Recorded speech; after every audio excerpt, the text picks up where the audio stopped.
everybody! Welcome back to Soul and Garden. Today we will be repotting this Sprengeri Asparagus Fern because the roots have already overgrown and they are coming through the holes. So they need to be repotted ASAP.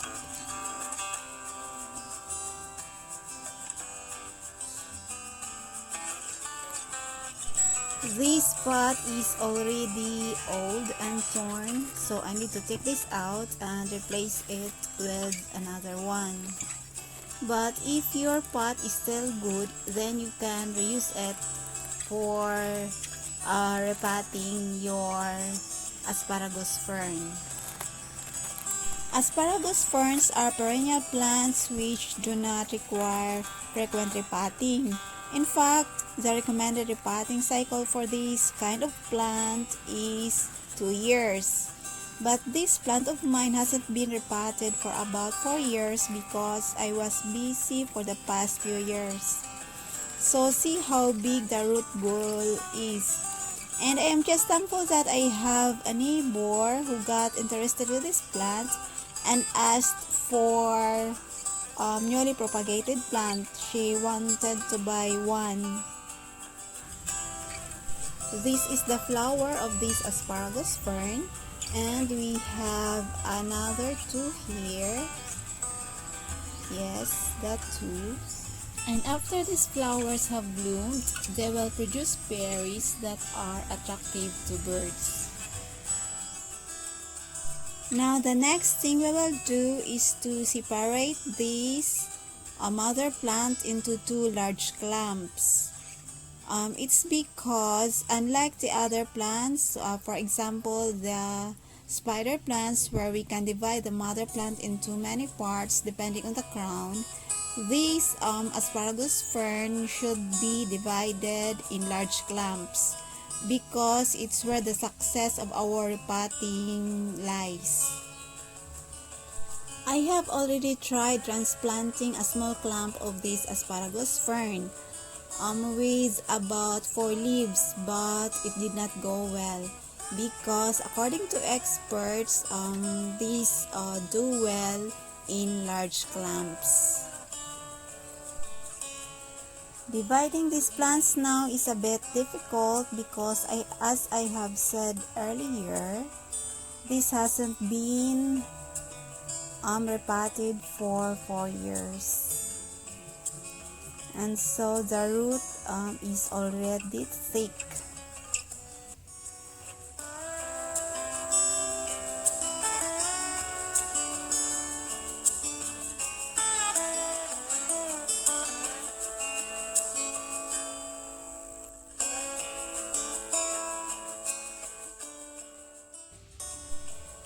This Sprengeri Asparagus Fern is also popular in landscaping because of its attractive and finely textured foliage.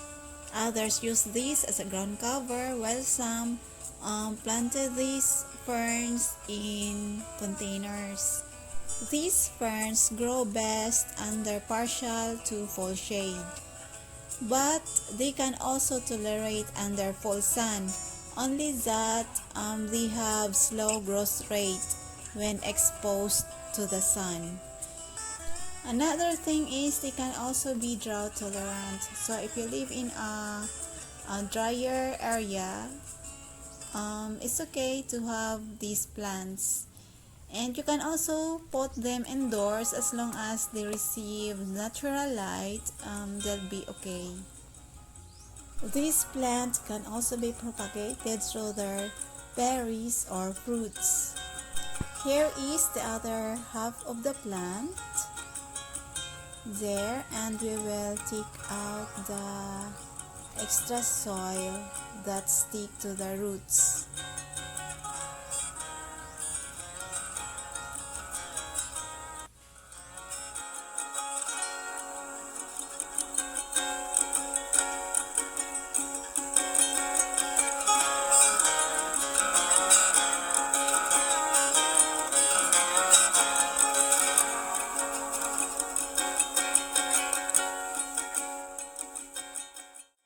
The other thing that we must remember in repotting this asparagus fern is to not cut the roots when repotting them. We don't have to trim the roots because it's not a good idea and it will hurt the plant. As to the soil requirement, this Sprengeri Asparagus Fern thrives best in clay, sandy, acidic, and loam soil that is occasionally wet and is also well drained. The soil mix that I am using right now is composed of clay and sandy soil, and I also add some compost.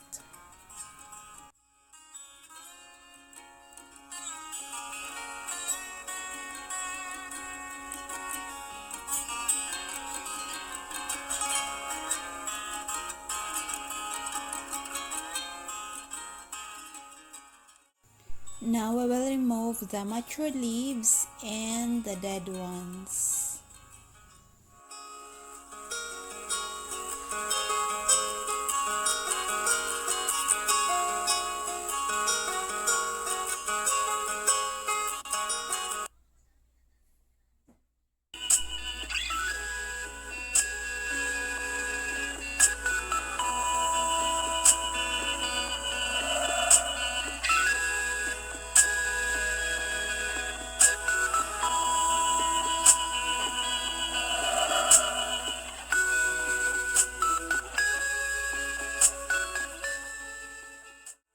Another way to propagate these Sprengeri Asparagus Fern is through cuttings.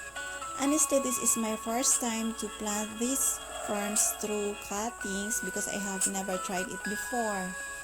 But I am hopeful that this will work. Hopefully it will.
I see some two young leaves that are separated from the other large clump. And so I am trying here, look at them. And so I am trying to plant these two. Here I separated them and I will try to plant these two leaves and let's see if it will grow because I didn't cut the root, but they have a root of their own.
how large these roots are, but I am not going to cut these. I'll just plant them all here because ferns also love tight containers. But I think this is too small, so I'm going to find another one, a bigger pot.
After transplanting or repotting our asparagus ferns, we will put them under full shade for a few days. And when they are ready, we will put them under permanent location where they can receive sunlight. So this would be all for now. Hope you learned again something today. And please don't forget to like and subscribe and hit the notification bell for more updates. Thanks for watching. Bye!